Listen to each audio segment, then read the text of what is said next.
Evet arkadaşlar, sizler çok istediniz, ben de yaptım. Yine uzun bir ara oldu, farkındayım, biliyorum ama sizler de takdir edersiniz ki benim tek işim YouTube değil. Kendi işimle alakalı bir takım problemler, yeni atılımlar, bazı hayal kırıklıkları, yeni hayaller derken inanın bana anca fırsat bulabildim. Bu video ile birlikte tekrar sizlerin karşısına çıkmanın mutluluğunu da yaşıyorum. Heyecanlıyım. Şöyle söyleyeyim arkadaşlar, sizlerden eğitim içerikleri konusunda, eğitim videoları yapmam konusunda çok fazla talep geldi. Belki Instagram'dan 100'den fazla mesaj aldım. YouTube'da hemen hemen paylaştığım her videonun altına ne zaman eğitim videosu gelecek diye soranlar oldu. Herkese verdiğim cevap aynıydı. Doğru zaman geldiği zaman size en iyisini yapacağımı söylemiştim arkadaşlar. Benim bir karakterim, huyum var. Bu paylaştığım sosyal medyalardaki videolar ve içeriklerde de kendini gösteriyor. Bir şey yapıyorsam arkadaşlar ben iyisini yapmaya çalışırım. En iyisini yapmaya çalışırım. En iyisi olmasa bile iyisi olur mutlaka. Çünkü benim karakteristik özelliğim böyle. Vasat veya vasatın altı işlerle uğraşmayı, zaman kaybetmeyi, insanları oyalamayı çok fazla sevmiyorum. O yüzden kendimi hazır hissetmem gerekiyordu. Uygun zaman aralığını yakalamam gerekiyordu. Müsait olmam gerekiyordu. Şimdi doğru zamanın içerisinde olduğumuzu düşünüyorum ve sizlere bu videoyla tekrar merhaba diyorum. Sizlere tavsiyem bu videoyu, bunun gibi teorik bilgiler içeren videoları sonuna kadar izleyin arkadaşlar. Çünkü burada anlatılan bilgileri dalışlarınıza veya hayatınıza entegre etmek için gerçekten iyi bir şekilde özümsemeniz gerekiyor. O yüzden yani ileri de alıp tekrar başa da dönebilirsiniz. Hızlı oynatıp tekrar sonra da izleyebilirsiniz. Ne yaparsanız yapın ama mutlaka bütün bilgileri anlamaya çalışın arkadaşlar. Dediğim gibi altını çiziyorum. Özellikle teorik bilgiler içeren bu tür eğitim videolarında. Bu videoda sizleri neler bekliyor? Bu bilgileri size kim anlatıyor? Anlatılacak olan içeriklerin güvenilirliği açısından, referans olması açısından ben daha önce kendimi tanıtmıştım ama aramıza yeni katılan arkadaşlarımız mutlaka olmuştur. Onlara da kısaca kendimden bahsedeyim. Ben bir sağlık profesyoneliyim arkadaşlar. Fizyoterapistim. Yaklaşık 18 yıldır da serbest dalış ve zıpkınla balık avcılığı yapıyorum. Yapmış olduğumuz spor dolayısıyla, hobi dolayısıyla da ben hep sağlıklı insanlar üzerine, hedefi olan elit sporcularla birlikte çalıştım. Özellikle egzersiz fizyolojisi üzerine uzmanlaşmış bir fizyoterapistim. Bildiklerimi burada sizinle paylaşacağım. Bunları paylaşırken de hiçbir şekilde maddi olarak bir beklentim yok. Gerçekten kimseden Allah'a çok şükür, Allah bana verdiğinin 1000 katını sizlere versin. Kimsenin bir şeyine de ihtiyacım yok. Ben de hedefleri olan bir insanım. Benim buradan sizlerden, takipçilerimden beklediğim videolarımın izlenme sayısını arttırmak, içeriklerimin sosyal medyada ön plana çıkarılması ve sosyal medyada büyümek açıkçası. Benim hedefim de bu. Herkesin bir hedefi var. Bu videoyu izleyen insanların da bir hedefi var. Bazıları daha çok nefes tutmak istiyor. Bazıları daha derine dalmak istiyor. Bazıları daha çok balık vurmak istiyor. Herkes bir hedefi doğrultusunda, amacı doğrultusunda bu videoyu izliyor şu an. Öyle değil mi? Benim de hedefim, sizden beklediğim şeyler, maddi olarak hiçbir şey beklemiyorum. Manevi olarak desteğinizi bekliyorum arkadaşlar. Dolayısıyla ben de eğer bu emeğimin karşılığını alırsam bu içeriklerin, bu videoların, bu eğitimlerin devamı artarak gelecektir. Ben hep daha önce de söyledim. Hep daha üstüne koyacağım. Hep yaptığım bir öncekinin iyisi olacak dedim ve sözümü de tuttuğuma inanıyorum. Öyle düşünüyorum. Eğer burada da beklentilerimin karşılığını alırsam, emeklerimin karşılığını alırsam bu videoların da devamı gelir arkadaşlar. Lafı fazla uzatmadan eğitimimize başlayalım.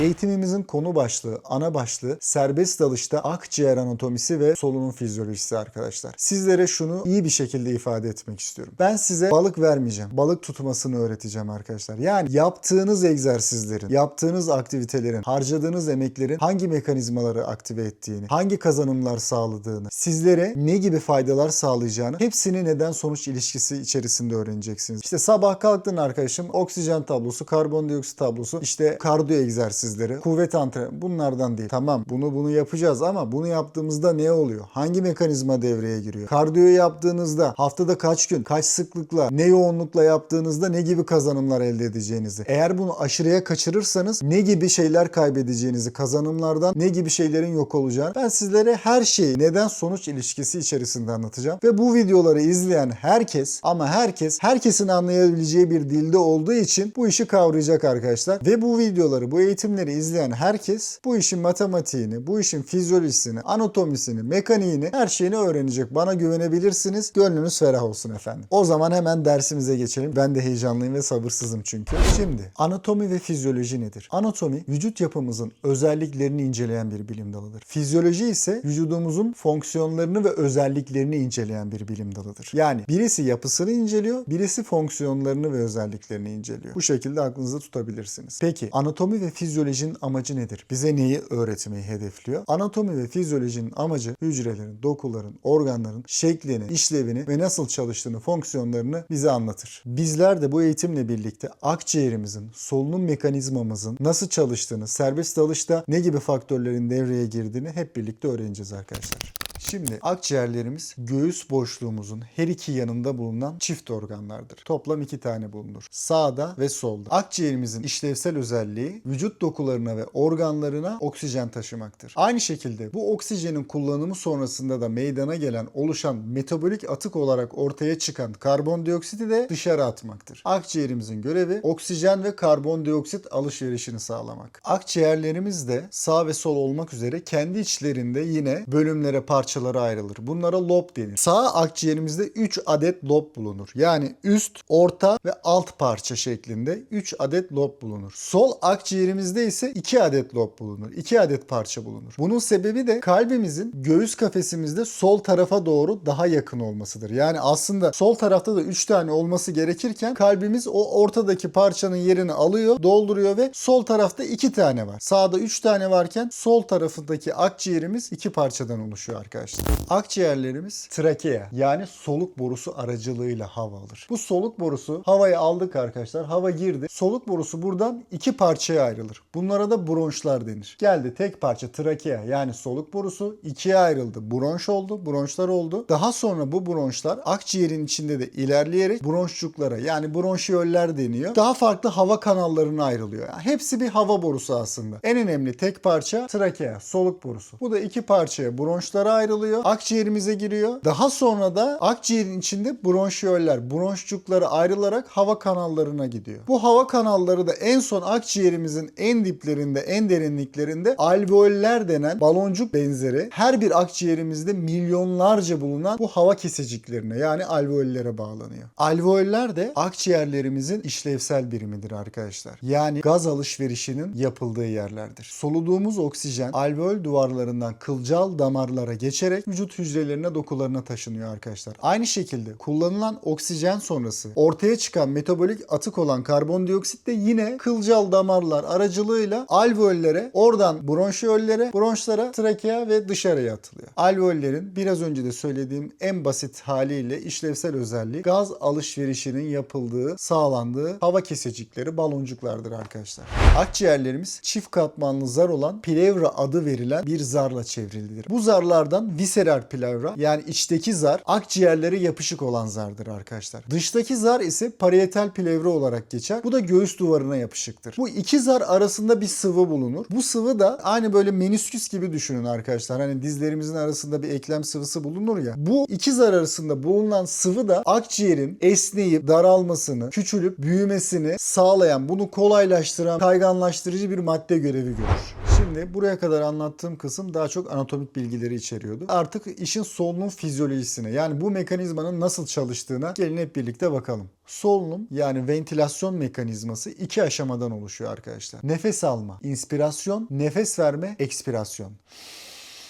Nefes aldık, inspirasyon.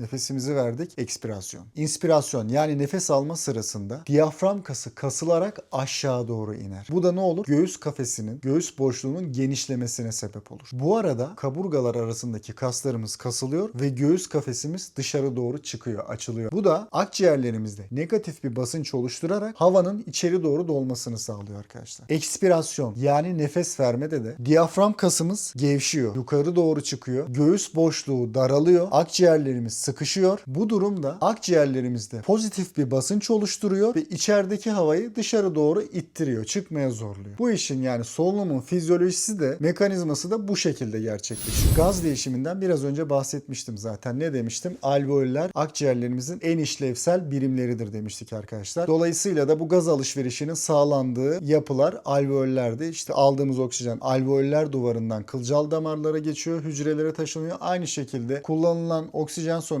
oluşan karbondioksit de yine alveollerle birlikte akciğerimize taşınıp dışarı atılıyordu. Burayı da tekrar hızlıca bir tekrar etmiş olalım. Şimdi akciğer hacmi ve kapasitesi. Bakın buraya ünlem işareti koyun. Buraya soru işareti koyun. Buraya yıldız koyun. Buraya post-it yapıştırın. Buranın altını fosforlu kalemle çizin. Bakın birçok insandan eğitim aldım. Tecrübeyle birlikte gerçekten çok güzel, çok kıymetli bilgilere sahip olan ve çok önemli şeyler öğrendiğim insanlar var. Saygılarımı sunuyorum. Ama bu ikisi arasındaki akciğer hacmi hacmi ve kapasitesi arasındaki farkı anlayan, anlatabilen ve bunu çalışmalarına katan insan ben görmedim. Vardır. Bakın ben kimseyi kötülemiyorum. Gerçekten vardır. Kimseyi eleştirmek, birebir diyaloglara girmek, insanları zan altında bırakmak benim haddime değil. Ama gerçekten size anlatacağım bu konu çok ama çok önemli bir konu. Herkesin bir akciğer hacmi ve bir de akciğer kapasitesi vardır. Bakın hacim ve kapasite. Şimdi herkesin aklında soru var. Size şunu söyleyeyim. Hacim sizin genetik, biyolojik yapınızdır arkadaşlar. Gelişmez, artmaz, sabit kalır. Bilimle sabittir. Akciğer hacminizi değiştiremezsiniz. Uzun boyluysanız, iri yapılıysanız, heybetli bir insansanız akciğer hacminiz yüksektir arkadaşlar. Fakat akciğer kapasitenizi değiştirebilirsiniz. Arttırabilirsiniz. Tekrar ediyorum. Kapasite esnektir. Arttırılabilir. Peki hacim ne demek? Kapasite ne demek? Arkadaşlar akciğer hacmi akciğerlerimizin fiziksel büyüklüğüdür ve genetik olarak belirlenir. Yani bu tamamen göğüs boşluğunun büyüklüğü, genişliği ve akciğer dokusunun boyutları ile ilgili bir kavram arkadaşlar. Bunun için yapılabilecek hiçbir şey yok. Bu doğuştan genetik olarak sahip olduğunuz fiziksel, biyolojik, sabit, değişmez, değişmeyecek, değiştirilemeyecek bir kavramdır. Akciğer kapasitesi ise ciğerlerimizin soluyabileceği hava miktarıdır ve çeşitli kapasite türleri vardır. Örneğin vital kapasite. Birazdan bahsedeceğim. Tekrar söylüyorum. Akciğer hacmi sabitken kapasiteyi arttırmak mümkündür. Özellikle serbest dalış, diyafram kasını güçlendirme, kaburgalar arasındaki kasları güçlendirmek gibi aktiviteler kapasitenin artmasını sağlar.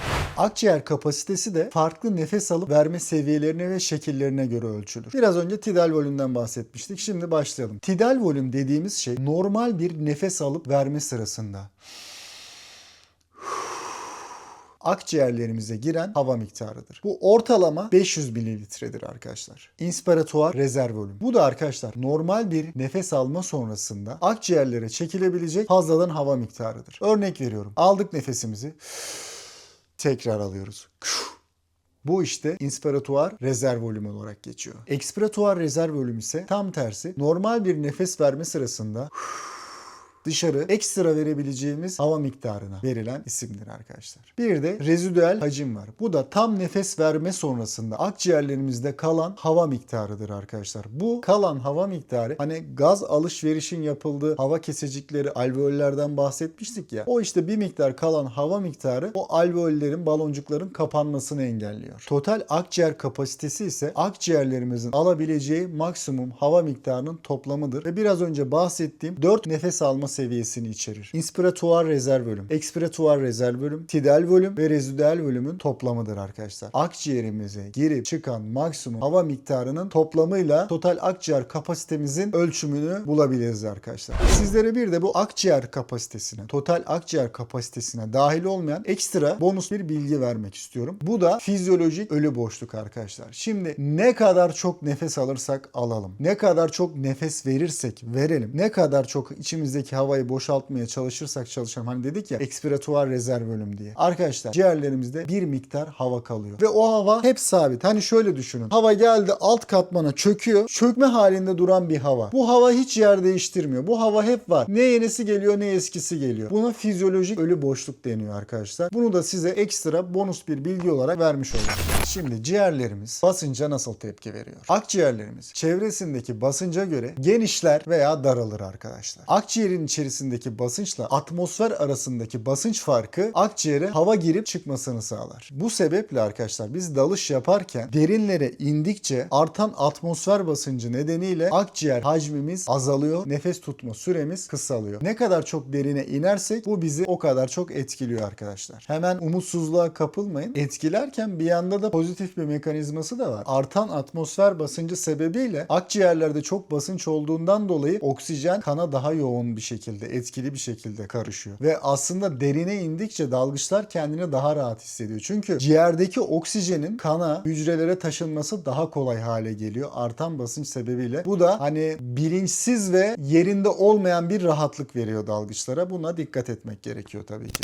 Solunum hızı ve merkezleri. Beynimizdeki medulla oblongata isimli bir yapı solunum hızımızı belirliyor arkadaşlar. Yetişkin bir insanda normalde dakikada 12 ile 20 arasıdır nefes alıp verme. Bu biz serbest Serbest dalgıçlarda biraz daha aşağı seviyelere iniyor. Daha az oksijenle idare etmeyi öğrettiğimiz için vücuda kendini. Normalde 12 ile 20 olan belki bizde 10, daha çok ileri seviyede olanlarda 8-9 dakikada, yani adam dakikada 8 kere nefes alıp veriyor. Ama normali bu işin 12 ile 20'dir arkadaşlar. Tabii ki bu hastalık, stres, psikolojik faktörlerden kaynaklı, egzersize bağlı olarak bu hız değişir arkadaşlar. Artar veya azalabilir. Şimdi kandaki karbondioksit miktarının artmasına hiperkapni deniyor arkadaşlar. Bu hiperkapni olduğu zaman da ne oluyor? Beyindeki solunum merkezleri uyarılarak daha hızlı nefes alıp vermeyi tetikliyor. Bu süreç sonucunda da ne oluyor? Karbondioksit dışarı atılmış oluyor. Daha çok oksijen girip daha çabuk karbondioksit hızlı bir şekilde dışarı verilmiş oluyor. Hemoglobin ve oksijen mekanizması, kan gazları ve asit baz dengesi, solunum sistemi ve kontrol mekanizmalarını, buraları hızlı geçeceğim arkadaşlar. Çünkü bunlar daha çok biyolojik bilgileri içeriyor. Bu konuda altyapısı ve bilgisi olan insanlar bunları merak edip incelemek isterse bu videoyu dondurarak veya eğer yapabilirsem videonun altına bu slaytı zaten bırakacağım. Herkes bundan faydalansın, kullansın, okusun diye. Ekstra detaylı, daha farklı, daha derinlemesine bilgi sahibi olmak isteyenler, altını çizerek söylüyorum, haddim değil, altyapısı olan insanlar bunları inceleyip daha iyi idrak edebilmek açısından bu bilgilere de erişebilirler. Şimdi su altında akciğerlerin basınca tepkisi. Biraz önce bundan bahsetmiştik. Derine daldıkça artan basıncın etkisiyle akciğer hacmi daralıyor ve sıkışıyor arkadaşlar. Aslında bu mekanizma dalış derinliği arttıkça artan basınçla denge sağlamak açısından çok kritik bir mekanizma. Bununla birlikte dalışlarımızda memeli dalış refleksi de devreye giriyor. Peki memeli dalış refleksi solunum ve akciğer fizyolojisini serbest dalışta nasıl etkiliyor? Bu mekanizma nasıl çalışıyor? Bradikardi mekanizması devreye giriyor. Yani ne oluyor? Kalp hızımız yavaşlıyor. Dolayısıyla vücudun oksijen tüketimi azalmaya başlıyor. Memeli dalış refleksiyle birlikte. Periferik vazokonstriksiyon mekanizması devreye giriyor. Yani kan ekstremitelerden, uzuvlardan daha çok hayati organlara yönelmeye başlıyor. Ağırlık vermeye başlıyor. Kan pülsü dediğimiz, özellikle derin dalışlarda kan akciğeri korumak için diğer organlardan, dedim ya, hayati organlara yöneliyor. Bu periferik vazokonstriksiyona bir örnektir kan pülsü. Kanın daha çok büyük bir yoğunluğu akciğerlere giderek, yoğunlaşarak akciğerin zarar görmesini engelliyor. Bir koruma mekanizması devreye giriyor aslında. Özetle memeli dalış refleksinin devreye girmesiyle oksijen daha verimli ve efektif bir şekilde kullanılmaya başlıyor. Serbest dalışta performansı arttırmak için akciğer kapasitesini geliştirmek kritik önem taşıyor arkadaşlar. Bakın unutmayın, hacim için yapabileceğimiz bir şey yok. Ama akciğer kapasitesini yapacağımız özel ve çeşitli antrenmanlarla arttırabiliriz. Bu mümkün. Şunu da unutmayın, dalış derinliği ve performansıyla ilgili olan akciğere yönelik egzersizler mutlaka alanında uzman birisi tarafından kişiye özel hazırlanmalıdır. Yani şunu yapayım geliştiriyor, bunu yapayım değil. Kişiye özel olmalı. Evet, herkesin yaptığı bir takım basit şeyleri yapabilirsiniz ama özel teknikler var arkadaşlar. Özellikle bu teknikleri uygularken yanınızda profesyonel kişiler olması gerekiyor. Size özel entegre edilmesi gerekiyor. Bunun için mutlaka profesyonel bir kişiyle çalışmanız gerekiyor arkadaşlar. Sağlığınız, güvenliğiniz ve geleceğiniz açısından bunu söylüyorum. Sonuç olarak akciğerlerimiz su altında serbest dalış sırasında vücudun hayatta kalması ve performansın arttırılması açısından en temel hayati organlarımızdır arkadaşlar. Akciğerlerin anatomisini ve solunum fizyolojisini bilmek, serbest dalışta su altında vücudu daha iyi yönetmeye, bilgili olmaya, kontrol sahibi olmaya olanak tanır. Çünkü serbest dalışta bilgi ve farkındalık dalgıcın güvenliğini, performansını, her şeyini doğrudan etkiler arkadaşlar. Evet arkadaşlar, bu videonun sonuna geldik. Bu eğitimin sonuna geldik. Umarım sizlere bir şey katabilmişimdir. Sizlerin desteğiyle bu videoların, bu serinin devamı gelecek. Benim kişisel hedefim, şunu da söyleyeyim, herkes kendi kişisel farkındalığını ve dalış bilginliğini oluşturup evine sağ salim dönsün arkadaşlar. En önemlisi bu. Yani güzel bir dalış yaptınız, yapamadınız. Balık vurdunuz, vurmadınız, hiç önemli değil. Akşam evinize gelip sevdiklerinizle birlikte olabiliyorsanız ve bunu bilinçli bir şekilde yapabiliyorsanız, ya bana da işte sokakta gördüğümde ya kardeşim Allah senden razı olsun, adamsın lan diyorsan, bu benim için yeter arkadaşlar. Umarım dediğim gibi sizlerin desteğiyle de devamı gelir. Sadece teorik değil, elbette pratik eğitimlerimiz de olacak. Elbette egzersiz eğitimlerimiz de olacak ama alfabeyi öğrenmeden okuma yazmayı beceremeyiz arkadaşlar. Bir sonraki videoda görüşmek üzere. Sağlıcakla kalın, esen kalın, takipte kalın, hoşça kalın.